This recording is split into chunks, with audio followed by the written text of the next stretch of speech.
Quel est le Ouais. projet qui m'intéresse en ce moment? Ben, c'est toujours le même.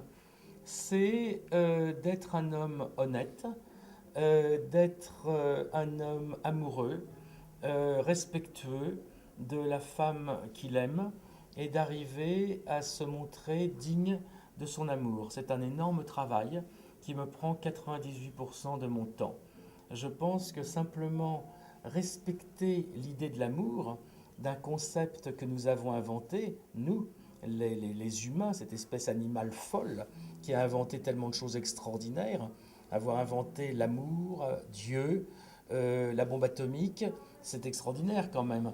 Ben moi, je me suis un peu focalisé sur l'amour parce que Dieu, j'y crois pas et la bombe atomique, c'est pas très pratique.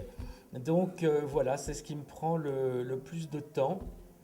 Et, et en dehors de ça, évidemment, on va continuer les priorités écologiques car c'est une nécessité.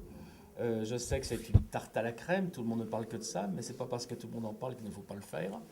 On est en train de continuer donc les produits pour produire de l'énergie.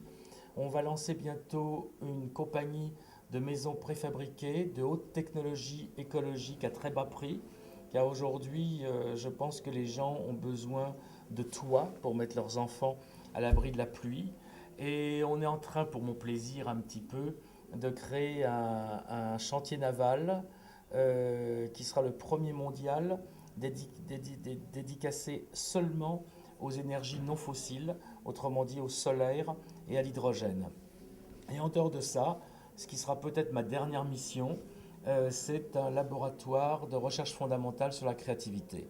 C'est-à-dire qu'on va chercher comment, pourquoi, quand la créativité arrive. Est-ce qu'il est possible de l'augmenter? Est-ce qu'il est possible de l'apprendre?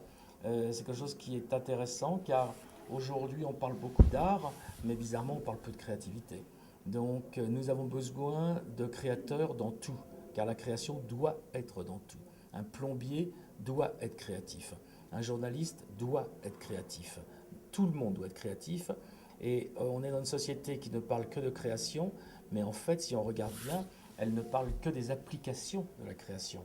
On parle design, architecture, musique, mode, tout ce que vous voulez, mais ce n'est pas la création, c'est l'application. C'est comme si on prenait un livre au deuxième chapitre ou comme si on prenait un film au milieu. On parlerait que de la fin sans parler des causes.